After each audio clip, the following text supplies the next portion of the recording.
Welcome to Good Morning Hospitality, your one-stop shop for the latest news, noteworthy trends, and thought-provoking discussions across the industry.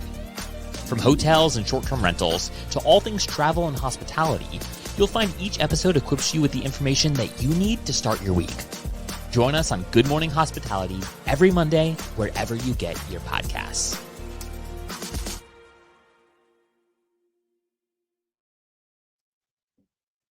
Good morning. Good morning. Happy Monday, best day of the week. Let's go. I love that we're all now like waiting to see who's going to do it. So scared. Who's going to go first? I'll say it first. There we go. We should find. Yeah, we should find like a cadence, like who goes first every time. The listeners never have to guess. They just know. Boring. Yeah, but then it's not a race, you know. Nor would it be live. That would be scripted. True. I know, but I'm an audio guy. I want the audio to be so good. I am when it's scripted. Yeah, it's true. No, you suck. You suck scripted. Acting school, not for me. So good, but the trio's back. The trio's back, and it feels so good. We had an amazing week last week with Max Farley, CEO and founder of Sojo, one of our partners here on the pod, and really good episode. Actually did really good on the back end numbers. I checked him this morning, and yeah, Max is a star. So love having them on as much as we can, and now getting to dive into the industry news as we saw a ton of stories, but we never get to talk a lot last week. Brandy, how was your time in Mexico City? It was great. It was only 2 full days. So, but we crammed a lot in, saw a bunch of the city, got to experience, doing an Airbnb in Mexico City. It's the building was prolific. Absolutely no one actually lives in that building. So that was pretty funny. But yeah, it's great. Mexico is so much fun, and it's a quick trip. So it was great. Love that. Love it. I've only been once, but I was fooled by the altitude. I had no idea how high it was and how dry, and it's just like Denver, basically. Yeah, it's great coming back, and like I can feel the moisture. We got walked off the plane, and I was like, oh, humidity. A lovely thing. That's awesome. Well, how are you feeling, Michael? Are you feeling you're back in fighting shape? Yeah, so I was in Dublin 2 weeks ago and came home with COVID. It was the first time I'd had it. And quite frankly, I had a sinus infection over Christmas that was worse. So it was hardly a cold, if I could even say that. But still had to stay away from my 3-month-old. So a few days in Dublin and then another 5 or so at home without seeing the little man. But caught up over the weekend. Good. And Will, how about you? You had a wedding this weekend? Yeah, I was in Naples and got to feel the great humidity that you were talking about. It was a beautiful, beautiful week. I think we had, Wednesday through Sunday, got back late last night and a little sunburnt, but that's the whole point of going to Florida. You get a little sun and come home and let it turn into a beautiful. No, I'm going to be a nice golden brown, a little red hair, a little golden nugget. Golden nugget. So just really a lot of the past week or so, we've seen a lot of news on regulations, jumping right into it, and how different cities take different approaches and how those approaches backfire on the city. So we'll touch on a few different ones, but let's touch on New York. That's the biggest marquee story thus far. And our friends over at AirDNA put out some interesting stats. The year-over-year demand change, New York City is down about, call it 45%. I don't have the exact number. And equally on the other side, just across the river, is Jersey City, who is up about 55%. So what one person loses, someone else gains in this case with New York and Jersey City. Yeah, and I mean, they really are so close that, like, if you're Yeah. staying in Jersey City, you could be closer to doing the things you wanted to do than if you were staying maybe somewhere else in Manhattan. So it's really, really interesting. And I think there was also kind of another attached article that only 22% of the short-term rental applications have been approved so far. So even of the small amount that they're allowing, an even smaller amount have been approved. And so, I mean, good for Jersey and all the people that are there. I'm sure we'll start to see more professional operators kind of opening up there. But it'll also be interesting to see if New York holds with this ban. What are your thoughts on that? I don't think it's going to hold, at least in the long term. I think obviously they're going to try to stick to it for, I would say, the next year, give it 16, 18 months. But I think long term, I don't think it makes any real sense. The lobbyists can keep pushing, and they probably will keep pushing, and there'll probably be a ton of money going into that spot, and at least in that sense of the legislation and regulation. But yeah, I think long term it won't hold. They're going to realize how much revenue they missed out on. There's an old saying that I've heard for years and years and years in the industry, which is bad regulation leads to black market activity. Yep. And so it's a short-term dip and it's a big hit to Airbnb, but there's going to be some other vacuum that comes and sucks that supply in and makes that supply available. And it might just be this ever-moving target for New York City, who enforcement on these kind of rules is the hardest part. But I don't think that this is something that's going to really last. The ban itself might last, but I don't think the lack of availability and lack of supply in New York City will last. Yeah, I have some sympathy for trying to solve a housing problem when you have such an intense rental market and so much demand for housing. But this just did not seem to be. This is not the way to go, because people still, this type of lodging is already common. It's already widely accepted. It's what people are looking for when they're traveling. So, to your point, they're going to go somewhere to find it. Or the hotel lobby keeps strong and builds hotels. But we'll get into that next. Let's touch on what happened in Palm Springs. And this is pretty similar to what we saw in San Diego 4 years ago, something like that. But Palm Springs really restricted the number of licenses. I think it's 20 per neighborhood in Palm Springs. If someone can fact check me on that. But that has resulted in a lot of properties going on the market and an approximately a 20% dip in housing prices in Palm Springs as a result. So you can ban them like New York City and they'll just go to Jersey City. You can ban them in residential areas like Palm Springs and everyone will sell their house for losses. Both are bad results. One would feel a little more painful. Losing 20% on your house is pretty hefty, especially with the house that starter prices in Palm Springs. Yeah. The article cited a couple, someone bought one for 1.1, put it 3 million into it, and they're selling it for like 900 now. And it's still hasn't sold. So when you go into a town and short-term rentals are legal, you need to get somewhere in writing that they're not going to change the law on you or it's not going to affect you. But even if you write it into where you get grandfathered in somehow, doesn't mean they can't ban everyone else's, which still affects the home prices.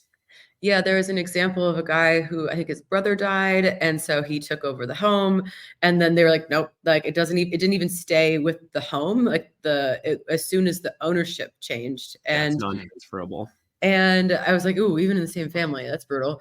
And you think, there's probably some other factors contributing to this. I think you're also seeing the cooling from the post-pandemic housing boom, and so there's probably a touch of that, but in a city like Palm Springs, where tourism is the economy, that's what I don't understand. And I think we can touch on this also about the regulations in Colorado, but in these towns where the main economy is driven by tourism, why are you making it so much more difficult? If people are upset because there are parties or things like that, I get that. If you live there, that's frustrating, but maybe come up with some better regulation that isn't going to hamstring your entire economy. Because if you like living there and you get your way and you don't have all this, all these people coming in and spending money in your town, you are going to be impacted by that. Maybe not immediately, but in the next couple of years, you will start to see the negative effects of that loss of revenue.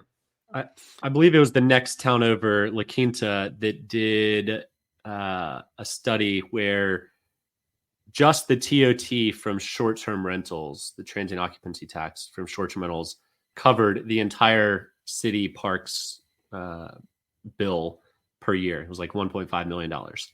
So the city gets to benefit from the parks by allowing this activity to happen. The residents that are there full-time, I guess, lose if they're retirees, but if they own small businesses, they win because there's more turnover. People go to vacation homes. Typically, they have a kitchen. They might cook breakfast, but they're going to eat out. They're going to go out drinking. They're going to do activities and events and concerts and comedy shows or whatever. They're going to get out in the community and spend money, probably much more so than a permanent resident. And the really two arguments against it are affordable housing, which anywhere in California, it's not affordable. New York City, it's never been affordable. Well, let's say any of these cities, though, like it's not really like, even if you look at Colorado or Denver, like it's not like any new young family can just come in and be like, all right, we're going to buy this like $1.3 million house because we could definitely afford it. It's, Yeah, you're not buying the 6-bedroom home in Palm Springs that's worth, $3 million as your starter home. Like that home is like out of, if they were already unaffordable. Exactly. And so if the conversation is about affordable housing, it's about changing some of the zoning laws to allow for more multifamily construction to build that affordable housing. And then if that's the real thing, like they did in La Quinta with funding the parks, you say, okay, all of the short-term rental revenue taxes are going to go towards building this new affordable workforce housing. And that's how you can solve. But you're not putting 5 families in a 5-bedroom home and that's solving the problem, Yeah. Very much agreed. Very much agreed. And this, like, so the way I see it, there's like outright bans, which, like you said, Michael, that's going to still cause a black market flood where people are still going to make their money, of whether they're a host or a secret management company now. That's still going to happen no matter what. But then like the Colorado bill that's going through right now is going to commercialize basically the tax, taking it from a residential tax of 6.76% down to, or up to, 27.9%. You're gonna push these people out of these homes. And the stats out of the article that I sent you guys in our group chat, most of these owners of these homes, of these vacation rentals, they live here. They're not from out of state. They're not from another country or anything like that. They live in Colorado. They buy the second home. It's usually something to pay and make like ends meet in some other areas, and maybe go for the kids for college or whatever this may be. And it's just crazy. It's going to outright destroy the market. So now housing prices and all the other things are going to be affected. And basically tourism, like you said, Michael, I was in Naples for 4 days. I don't think I spent a dime on anything other than local businesses. I didn't, it was all food, like restaurant, unless it was the wedding reception. I was eating out every meal. I was buying coffee. With the amount of Ubers we took was insane. The drinks, the food, all that stuff adds up. The activities, beach parties. So it's just insane. I'll add one more piece to that, which is the traveler experience to that destination, to that market. Yeah, like true. If you're traveling with a family to New York City, it just got harder to make that a destination for you. So you go somewhere else. Chicago's better than New York City anyway. Yeah, I said Michael starting fights. Let's hear the hate. Let's hear it. But same with Denver. If the taxes just went up by 21%, Now your cost to go to that market increases by 21% overnight because surely the homeowner's not going to eat that. So the guests do. So fewer guests go. Now the local tourism and economy suffers directly as a result. So it just isn't, it's not really logical. I don't know. No, it's for the types of things. Well, it's funny that they're doing this in Colorado because it's right around this new like voting season, basically for a couple of other property bills. And what's insane to me is that like the article I sent you guys was pretty in depth, and they did some calculations, and the Evolve representative, out of like the 80 people that got to speak, 75 were against or opposing this new bill, 5 were in favor of it. But one of them was one of the kind of local representative markets for Evolve, and was talking about the impact, like outside of not only these homeowners being local to Colorado, the tourism loss of this revenue was going to be like, they estimate around $500 million. So it's like, okay, if you can lose $500 million and then think this is going to help increase, funding for the schools and all these other things that they're trying to do with this revenue of this new tax, it just doesn't add up. It just doesn't make any sense. Well, I think about, and this is obviously just a personal anecdote, but I'm going on a 14-person ski trip. And so, all the mountains around Denver that are on like the Epic Pass, we just kind of choose one. This year we chose Vail. And so we can go to kind of all the other ones, but you have to, finding a house that large is difficult. And so if you look at the price, it's already expensive, but now it's like, okay, maybe we go to Whistler or to Heavenly, way cheaper. Even flying internationally could be, it starts to change. Like you might not even consider that if you're going with big groups. And the nature of the recreation in that area is large groups. Like for sure. That's just, and you just have so much stuff. Big houses, large groups. Yep. Yeah. Well, and I want to know for like the Robin Cragans out there with Moving Mountains, they're in all those markets, Vail, Steamboat, all these mountain destinations for skiing. And those are big homes. But if they have it to increase their rates just to match this increase in tax of 27.9%, then good. Like they're already expensive. They're already luxury homes, but getting pushed out of that bracket again is just going to be insane. So I don't know. It's going to be interesting to watch, but I think, going off the episode or the title of this episode, what happens to your city when, short-term rentals are banned? It's not even just banned. I think when the unfair regulation with the insane, just not even thought through type of action like this goes through, it really does crush a market. And then it's going to impact, Michael, you've seen this because you've been doing a lot of stuff, or you've been involved in a lot of regulation things since your career, and you see how it ripples through the country. It's not just going to be that city. It's going to be other cities are going to try to copy the same thing. And then they're going to try to do this. And then they're going to try to mix and match. And then it's just going to be pure chaos. And then you're going to see the same thing from Vancouver, Canada, like ripple down into Washington and all that. Yeah, it's a big butterfly effect. And the maybe scariest piece of all we'll cover in just a second. But I did want to share an announcement that we just saw. I don't even know how to pronounce their name. I've heard it Duvet, Dove. Who knows?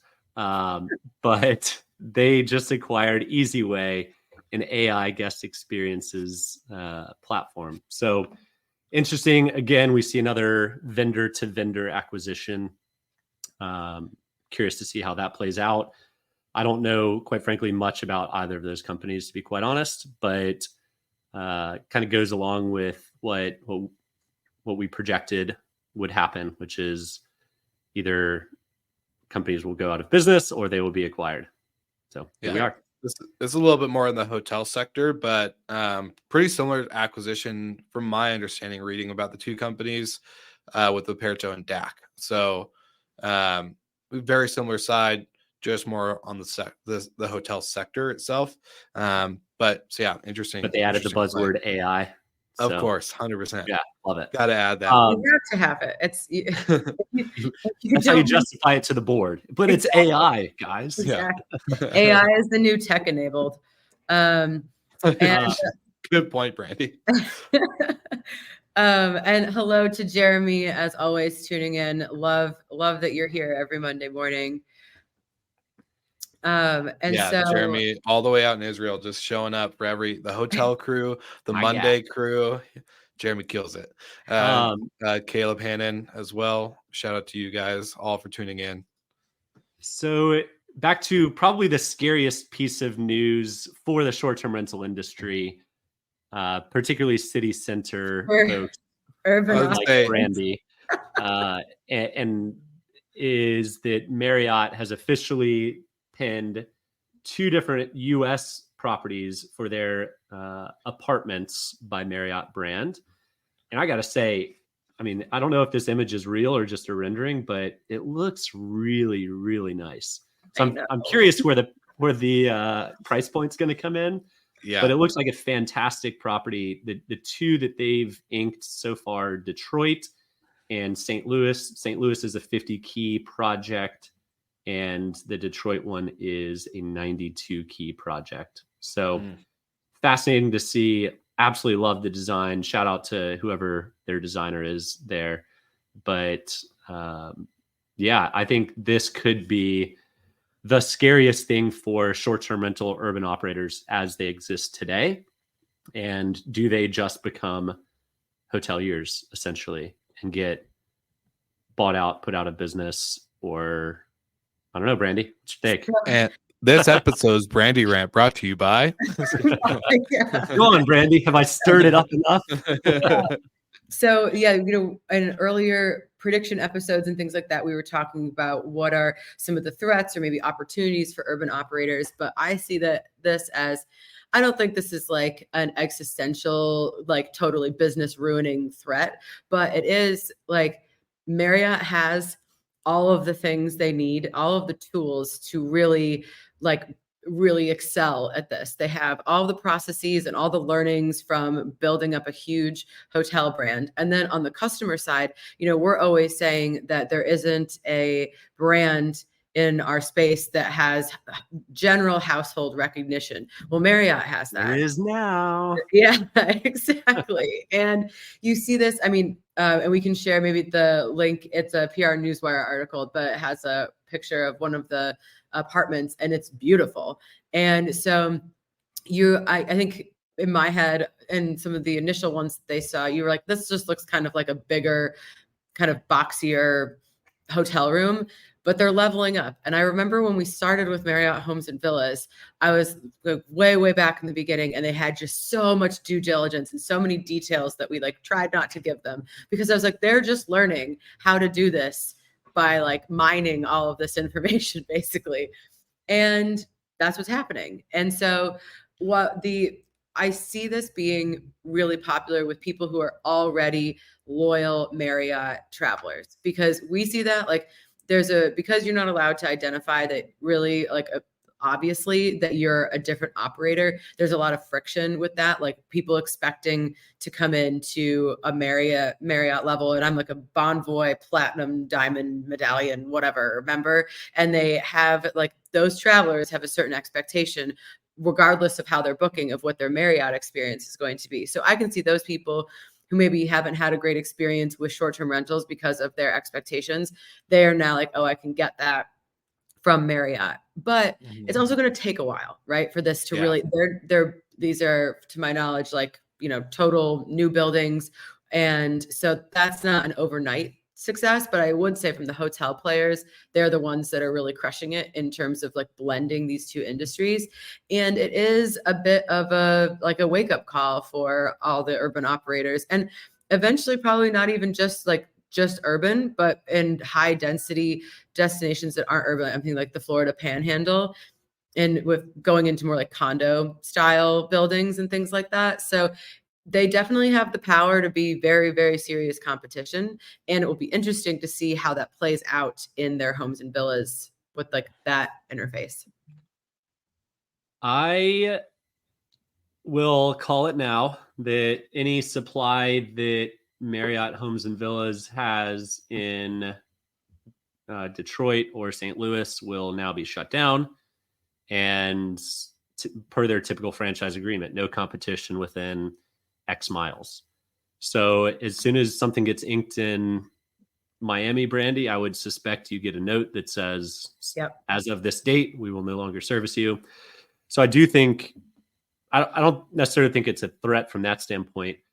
To the design comment, Brandy, the first rendering made it look like a Graystar unit, but Mhm. these look like upscale, like really nice. I would live here. I couldn't afford to live there. Yes. But they look fantastic. I probably couldn't afford to stay there, but for those loyal Marriott business travelers that are going somewhere, maybe now they can bring their family for a week. You know, if they have to be gone for a week or 2 weeks, the whole family can come now and stay at a place like this, and they can still rack up points all along the way. So from a short-term rental operator standpoint, don't love it, but broadly speaking, I think it's a very, very good play with Marriott.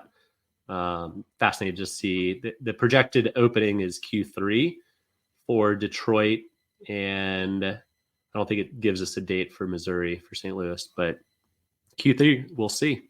Maybe we'll all take a trip up to Detroit. Yeah, it's it's a very David and Goliath kind of situation, because there's just no you can't compete with resources like that where they can really, I think one of the difficulties of being a short-term rental operator, regardless of location, we talk about the consistency, because it's like not every building is built the same. I mean, especially in urban markets, like the developer does like 95% of the work for you.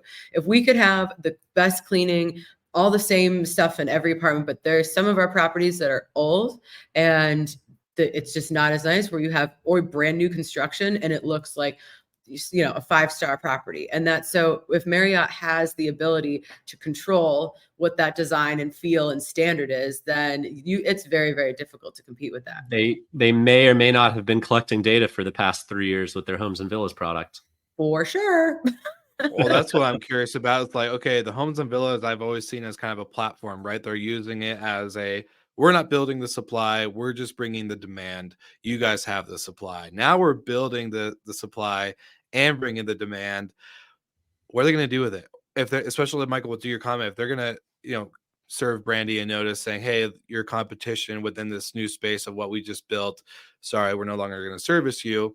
What about all their franchises? Like, what about all these operators that they have under their Marriott flag? They're not competitors. They're not competitors, but if they're in the extended stay area or if they're anything else like that, then like, how are they going to feel? It's like, okay, great. Now Marriott has just built a new building next to me that I can't compete with because, again, it's a different brand. That's how hotels do their branding. Yeah. So they'll define price parameters that Marriott apartments can do versus extended stay product can do. Extended stay product will be the 150 to 450. Apartments will be 450 to 800 or whatever it may be. So they define geolocation, they define design quality, they define price points.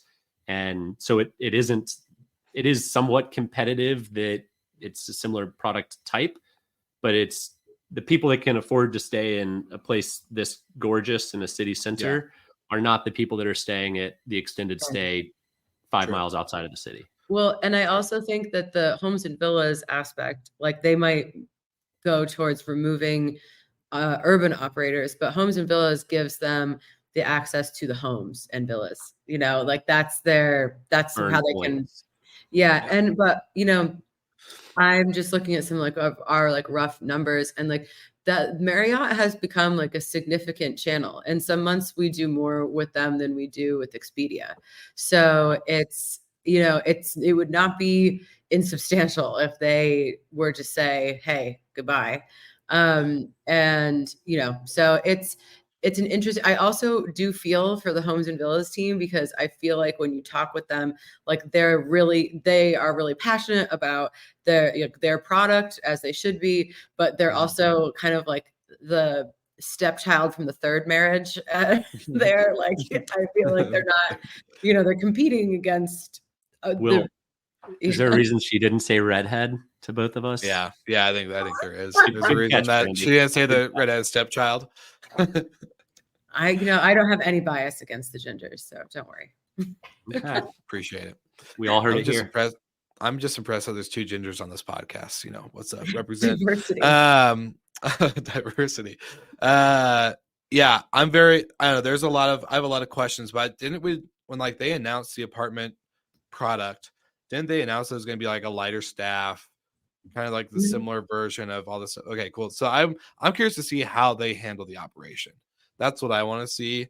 I know it's not rocket science to turn over a home or an apartment, but still, I know it's very, very different operating models from hotel to short-term rentals. So Marriott, we know you guys are listening. So if you want us to give a review of Detroit or St. Louis, we'd be happy to go out and check it out.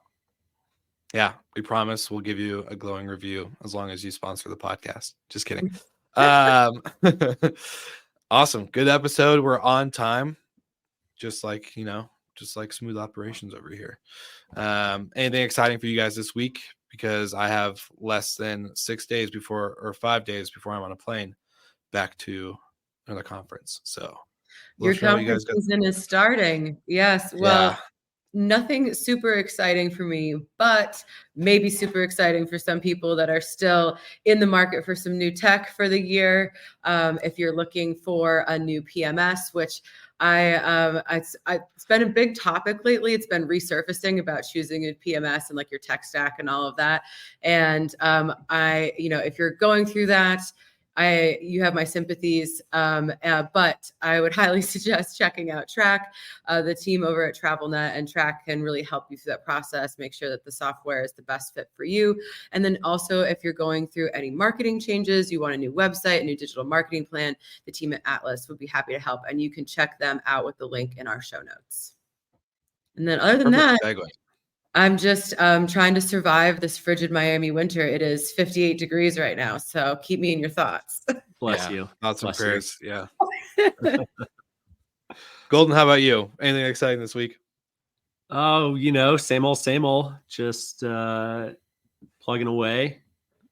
Might have some news to share next week, but we'll see what happens. Ooh. Yeah. Little teaser. Little teaser.